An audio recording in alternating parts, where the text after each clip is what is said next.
الحشاشين، وعامل كده وداخل مغتال على طول. حلو الحجاب عليا، عقبال عندكم يا رب.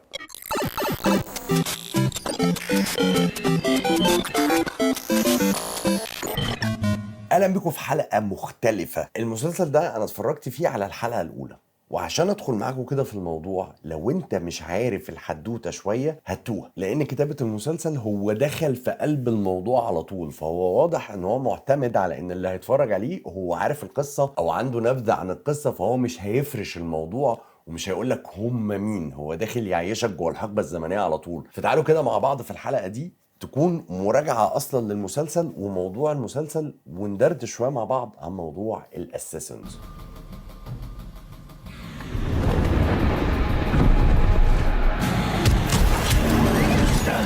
يجوا يختلوا حد لازم يروح جاي عامل نفسه هيدن وعامل كده وداخل. بصراحة شديدة جدا أنا مبسوط إن جه في يوم من الأيام وقت أقدر أتكلم فيه كده بصوت عالي وناس كتيرة تسمعني عن أساسنز. History may brand me traitor, rebel. انا مش عارف ليه بحب اساسنز جدا، ومش عارف ليه انا من الناس اللي مش عارف يشوف ان هم كانوا غلط خالص. انا بشوفهم كانوا ناس كويسه بيدخلوا يعملوا ميشنز، ومن الناس اللي لعبت السلاسل كلها بتاعت اساسنز، وهقول لكم دلوقتي ايه الموضوع. ومن الناس اللي يعني استمتعت بستوري كل لعبه، لان الستوري بتاعت اللعبه ما كانتش بتتعمل بس كده مجرد ان انت بتلعب لعبه وخلاص، ده انت كنت بتدخل جوه موضوع، فهي كانت بتدخل تعيشك جوه كل حقبه زمنيه، فبتروح تعيش معاها وبتعمل ميشنز اراوند ات. تعالوا كده نمسك الموضوع من الاول ونرتب افكارنا، عشان الحلقه دي غريبه، انا نفسي مش عارف امسكها منين. على فكره بس انا ساعدني في كتابه الحلقه دي احمد سامر، لان انا قلت له احمد انا مش عارف امسك الموضوع من انهي اتجاه بالظبط، ممكن اقعد في حلقه ونص ساعه بكلمكم بس عن موضوع اساسنز ده. تعالوا نبتدي من الاول. الحشاشين او اساسنز، لو جيت كده مسكتها هتلاقي ان اساسنز نسبيا على وزن الحشاشين، مش الحشاشين، ما تشدش على الشين، حشاشين على طول. هتلاقيهم الاثنين على نفس الوزن. تفتكر الموضوع صدفه؟ ما اعتقدش ان هو صدفه. اساسنز ترجمتها في اللغه اغتيال، دي فرقه متكريته بس علشان الاغتيالات، فالموضوع كله ان احنا بنتفرج على فرقه اتكونت. الفرقه دي هزت العالم في القرن ال11، وكانت ايه بقى مهمتها؟ اغتيالات على ليفل الوحش، اغتيالات ملوك، قادات جيش. بص، هزوا العالم، كانوا بيدخلوا جوه اي امبراطوريه كده يفردغوها ويطلعوا. تعالى كده احكي لكم الحكايه من الاول. انا مبسوط وسعيد جدا ان بقى في اعمال دراما بتدخل في حقب تاريخيه نادره، وبصراحه شديده جدا انا احيي بيتر ميمي، لان بيتر ميمي كمخرج دايما بيحب يفتح ابواب غريبه، وشايف ان جرأة كبيرة منه، مش منه بس، من الكاست كله، ان هو يوافقوا على ان هم يلعبوا حاجات تاريخية. بصراحة يا جماعة احنا عندنا في تاريخنا كعرب وكمصريين كمية اعمال دراما من هنا لبكرة الصبح نقدر نلوف فيها. يا جماعة أنا بتضايق جدا من هوليوود إن هم يعني بسبب الحرب العالمية الأولى والتانية فقط لا غير مطلع لنا كمية أفلام ما يعلم بيها إلا ربنا، كل شويه يدخل لك جوه لاين معين حصل جوه الحرب. فبالتالي احنا كمان تاريخنا الحمد لله رب العالمين يعني مليان حكايات تقدر تطلع منها مواد دراميه، تقدر تحكي منها حدوته تقدر تلعب بيها مع التاريخ. بعتبر سريعا اعمال الدراما دي ان هي عامله زي مفاتيح الكتاب. ايه مفاتيح الكتاب ده؟ بيكون كتاب صغير انت بتقرا منه معلومه جديده، المعلومه دي تاخدك لان انت تقرا كتاب اكبر منه بكتير. فبالتالي بسم الله الرحمن الرحيم، حتى لو العمل مش هيبقى جامد قوي، مع ان انا حاسس ان هيبقى فيه حاجات لذيذه جدا، حلو ومبهر ان احنا نتفرج على حاجه بتدخلنا جوه حقب زمنيه وبتدينا كده ريحه رمضان الحلوه، مش بس ناس فتوات وبتجري في الحاره وبتكسر. طمن، انا عايز الرعب يملى القلوب.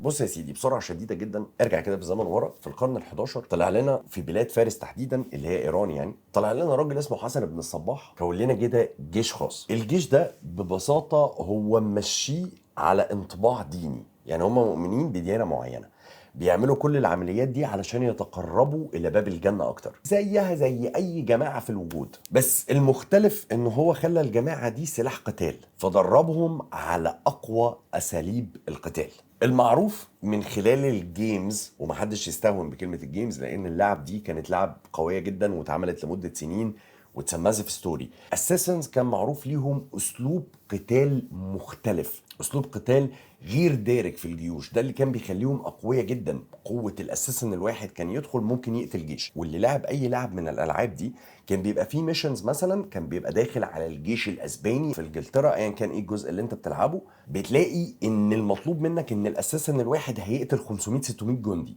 بطريقه معينه. يروح جاي مغطي راسه كده وماشي مستخبي وسط الناس ويغفله على طول. وكمان المعروف عليه عن الاساسنز يعني ان هم كان ليهم اساليب قتال. الباركور، عارفين الباركور اللي هي الناس اللي بتجري وبتمشي على الحيط وبتتشقلب ويروح ويجي. فحتى من سبب نجاح اللعبه والحدوته وان الحدوته تكبر والناس تهتم بيها جدا، الاكشن اللي اتخلق مع الاساسنز وطريقه القتال بتاعتهم حقيقي مختلفه تماما. فبالتالي هو حسن بن الصباح لما جه كون الفرقه دي كونها على ان القتال بتاعها يكون قتال مختلف. حتى الأسلحة بتاعتهم دايما مختلفة، أنواع السموم اللي بيحطوها في الأسلحة مختلفة، ليهم رونق كده معين. فرقة الحشاشين دي بقى نفذت كمية عمليات اغتيالات مهولة، ملوك وقادات جيوش. وبصوا ناس كان من المستحيل الوصول ليها، تلاقي أساسا راح جاي داخل بص مغفله على طول وطالع. ويقال ان من ضمن محاولاتهم للاغتيال كان صلاح الدين الايوبي. حتى المعروف ان هي اشاعات. كان في لعبه جزء من اجزاء اساسن كريد هينزل، كان المفروض ان نهايه اللعبه ان هما بيقتلوا صلاح الدين الايوبي، وحصل اختلافات كتيره جدا وفايتس ان انتوا كده بتلوثوا التاريخ، مش ده اللي حصل، وحاجات كتيره قوي. واللعبه اصدارها وقف، الله اعلم ده حقيقي ولا لا، بس دي اشاعات انا سمعتها. المهم يعني ناس كتيره قعدت تسال هما بيعملوا كده ليه. ناس كتيره قالت لارضاء حسن الصباح، وان هو بقى لما يرضى عليهم هيدخلهم الجنه والكلام الجميل ايه اللي انتم متخيلينه ده. وناس كتيره قالت ان ده بيكون اسباب دينيه، وناس اكتر قالت اتس ا بزنس ديل، فلوس، ميشنز بتتعمل مقابل فلوس، فهو قاتل مأجور. الله اعلم فين الحقيقه، انا نفسي ما اعرفش. بس مثلا لو انت لعبت اللعبه هتلاقي نفسك ان انت كل الموضوع انت عمال تاخد ميشنز تجمع فلوس، فانت بتروح تقتل ده عشان تاخد فلوس وتقتل ده عشان تاخد فلوس. في نفس الوقت انت طول الوقت في اللعب عمال تكشف حقيقه. فكره بس يا جماعه، اللعب دي نزلت على اجزاء كبيره جدا وبجد اكتسحت العالم. يعني اعتقد ان مين ما يعرفش الالعاب دي. انا عن نفسي قفلتهم كلهم، بدأت في السحلة من براذر هود لحد يعني آخر واحدة ميراج. عمر حوالي 15 سنة أنا عايش بلعب أساسن كريد. طيب لما جيت اتفرجت على البرومو بتاع المسلسل حسيت إن بيتر ميمي كمخرج هو بعيد شوية عن طريقة الأكشن المعروف عليها من أساسن كريد. حتى لما هم جم عملوا فيلم أجنبي عنها استمدوا نفس طريقة الأكشن من الألعاب وخلوا أكشن اللعبة حقيقي مختلف، والباركور موجود في كل مكان. حتى ستايل اللبس تقريبا كان نفس الستايل اللي اتعودنا عليه من اللعبه. المهم يعني كنت مستني بصراحه ان انا هشوف الستايل ده في الفايتس، بس مش حاسس ان انا هقابل ده، ومش مهم لان كل مخرج من حقه ان هو يحكي الحدوته براحته. يعني مش اسلوب القتال هو اللي هيحكم على العمل ان هو قوي او لا. بس حسيت كده ان احنا داخلين نتكلم في دراما اكتر من نتكلم في اكشن، داخلين نتكلم في تاريخ الفايتس نفسها، مين ده ومين ده ومين ده، وده بيحارب ليه وده بيحارب ليه. وده كان واضح جدا من البرومو من الحلقه الاولى ومن الحلقه الثانيه، وهيبان اكتر على مستوى الحلقات اللي جايه. اعتقد ان كل عناصر البناء الدرامي موجوده. يعني عندك بطل وهو حسن الصباح، وله اعداء اللي حسب الروايه زي نظام الملك والوزير بدر الدين الجمالي والسلطان ملك شاه وناس تانية، واللي اكيد هيظهروا على فترات وترتيب جوه الحدوته. انا براهن على الكاتب الكبير الاستاذ عبد الرحيم كمال. ليه بقى؟ لان الراجل ده اللي ما يعرفوش هو عمل اهم اعمال موجوده واصعب اعمال بالنسبه لي اتخلقت في الدراما الحديثه. يعني مثلا على سبيل المثال هو اللي عامل ونوس، عمل فيه صراع جبار جدا، اتكلم عن فلسفه الشيطان، الكنز الجزء الاول والثاني، الخواجه عبد القادر، جزيره غمام، القاهرة كابول. كل حاجة في دول أو كل عمل درامي في دول كان بيتناول قضية كبيرة جدا، من سياسة لصوفية وتصوف فكر. فبالتالي أنا مراهن إن عبد الرحيم كمال داخل يورينا حقبة أو بعد مختلف جوه القصة دي أو جوه الحدودة دي، وأنا واحد من الناس هستمتع بيها. هلغي الأكشن عشان أنا عارف الناس اللي عارفة أساسا كريد مستنية إيه، مع ان انا متاكد برضو المسلسل هيكون فيه اكشن بس اكيد مش على مستوى اللعب. فالمهم بالنسبه لي، فلما جيت كده بصيت على السوشيال ميديا على اوائل الكومنتات اللي حصلت من الناس على الفيسبوك، لقيت مثلا ان الناس متضايقه ان هم بيتكلموا مصري. لا هو عادي على فكره ان هو يتكلم مصري، هو عادي ان انا احكي لك حكايه باي لغه ايا كانت ايه هي. خلي بالك انت لما بتتفرج على افلام، بتتفرج على فيلم تروي مثلا، او لما بتتفرج على 300 سبارتا، او لما بتتفرج على اي حاجه تاريخيه، طب هو بيتكلم انجلش. على فكرة هو مش بيتكلم الانجليش اللي كان بيتقال في الوقت ده خالص، هو بيتكلم انجليش عادي تمام. اكيد مش هيجي يقول لك فاكسان وقلش وحاجات كتيرة، يعني اكيد مش هيقول لك المصطلحات دي، بس هو بيتكلم عادي، بيتكلم لغته. هو المهم في الدراما ان انت تخلق لغة تواصل، تخيلها بقى لغة عربية فصحى عربي، مش لازم يعني تكون المسلسلات التاريخيه باللغه العربيه الفصحى. وعندنا على سبيل المثال يوسف شاهين عمل افلام كتيره جدا كانت بتتكلم بالعاميه، كانت بتتكلم في حقب تاريخيه مهمه جدا. مش شرط يعني يتكلم هكذا سيدي علشان يبقى الموضوع ماشي صح، عشان يبقى الموضوع حكايته مظبوطه. اتفرج عليه باللغه اللي انت عايزها. حلو. انا رايي الشخصي ان انت لو هتتفرج على المسلسل ده، يعني اتفرج على حلقه مثلا زي حلقه احمد الغندور عن الحشاشين. الحلقه دي انا شايف ان فيها معلومات مهمه جدا، لان زي ما قلت لكم في الاول هم داخلين معتمدين على ان انت عارف نسبيا الحدوته، مش بنسبه 100% بس عندك معلومه. لو انت بقى ما تعرفش اصلا الموضوع هتوه شويه، هتبقى قاعد انت ما انتش فاهم اصلا اي حاجه، لان هو ما حطش سيكونس دراما يفهمك مين دول واتعملوا ازاي. لا هو دخلك في قلب الحدث على طول. شويه فلاش باكس بتيجي، ولكن في متناول حلو عن القصه نفسها. بالنسبه لي اختيار كريم عبد العزيز ان هو يقدم دور زي ده، انا مش يعني انا مش عارف. انا كنت في حيره شديده جدا بين يا ترى كريم عبد العزيز او خالد النبوي، وده لا يقلل من قيمة أي حد فيهم في شيء. أنا بتكلم على فكهتين، دي ليها طعم ودي ليها طعم، ودي ليها دور ودي ليها دور. كريم عبد العزيز أستاذ كبير وراجل ممثل قدير جدا، وعنده الثقافة التمثيلية المرعبة اللي بتخليه يتغلب على أي شخصية. وكذلك خالد النبوي مش بعيد خالص عنه، ولكن اللي أنا متأكد منه إن كريم عبد العزيز هيكون إضافة للدور، وهيعرف يمسك الدور كويس قوي من رياكشناته وهدوءه ورزانته وكاريزمته قدام الكاميرا. فاعتقد ان الكاستنج كان هايل جدا بالنسبه لي. وطبعا كل شويه بتشوف واحد صح. احمد عيد بالنسبه لي مفاجاه انا حاببها جدا، لان احمد عيد بقاله فتره طويله منحصر في ادوار الكوميديا. ممثل على فكره جبار، وبعده عن الكاميرات ظلمه، زائد العظيم فتحي عبد الوهاب. كل الكاست ده بقى بيتحكم فيه مخرج بالنسبه لي افضل مخرج مجتهد انا شفته. بيتر ميمي مثال حقيقي للمخرج المتفوق على نفسه، اللي بيتعلم دايما من اخطائه وبيحاول ان هو يعوضها. زائد ان بيتر ميمي انا اشهد له بجرأة مش منطقية في ورقه وتكنيكه. ما تنسوش ان بيتر ميمي كان عنده حلم انه يعمل سوبر هيرو مصري. انا احب الاحلام والطموحات جدا على فكرة، حتى لو ما كانش تنفيذها هو افضل تنفيذ طبقا للامكانيات والمعلومات والعلم والماديات وحاجات كتيرة قوي.